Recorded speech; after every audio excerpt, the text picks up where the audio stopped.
আমি বেঁচে থাকাকালীন যোগ্য প্রার্থীদের কারো চাকরি কেড়ে নিতে দেব না। It is my commitment. রাজ্যে 2026 এসএসসি নিয়োগ প্রক্রিয়ায় প্রায় 26,000 চাকরি বাতিলের নির্দেশ পুনর্বিবেচনার আর্জি খারিজ করে দিয়েছে সুপ্রিম কোর্ট। এর ফলে হাজার হাজার যোগ্য শিক্ষকের চাকরি বাঁচানোর শেষ আশাও জলাঞ্জলি গিয়েছে। সুপ্রিম কোর্টের বিচারপতি সঞ্জয় কুমার বেঞ্চ স্পষ্ট করে দিয়েছে, এসএসসি ওএমআর শিট নষ্ট করে ফেলাতেই যোগ্যদের চিহ্নিত করা অসম্ভব হয়ে পড়েছে। আর তার সঙ্গেই প্রশ্ন উঠতে শুরু করেছে মুখ্যমন্ত্রীর প্রতিশ্রুতি নিয়ে, যিনি গত 3রা এপ্রিল সুপ্রিম কোর্টের রায়ের পর নেতাজি ইন্ডোর স্টেডিয়ামে চাকরিহারা শিক্ষকদের নিয়ে সভা করে শুনিয়েছিলেন plan A B C D ইর গল্প। চিৎকার করে ঘোষণা করেছিলেন, তার প্রাণ থাকতে চাকরি যাবে না কারো।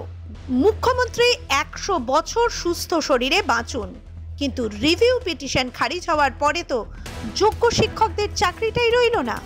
আর আদালতও স্পষ্ট করে দিল, এসএসসি ওএমআর শিট সংরক্ষণ না করাতেই দুর্ভাগ্যজনক এই পরিস্থিতি তৈরি হয়েছে। কারণ রিভিউ পিটিশন খারিজের পরে যোগ্যদের ফের পরীক্ষায় বসা ছাড়া আর কোনো বিকল্প নেই।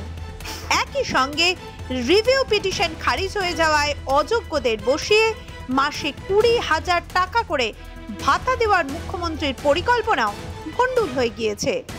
ফেটে গিয়েছে মুখ্যমন্ত্রীর plan A B C D এর বেলুন। কিন্তু সত্যিই কি ওএমআর শিটের কোনো কপি এসএসসির কাছে নেই? সেই প্রশ্নও তুলছেন আইনজ্ঞদের একাংশ। আর থাকলে কেন তা আদালতে পেশ করেনি এসএসসি? নাকি ওএমআর শিট প্রকাশ্যে চলে এলে বেরিয়ে পড়বে আরো বড় কোনো দুর্নীতি? তাই যোগ্য শিক্ষকদের চাকরি বাঁচানোর থেকে টাকা দিয়ে যারা চাকরি পেয়েছেন তাদের পিঠ বাঁচানো মুখ্যমন্ত্রীর অগ্রাধিকার।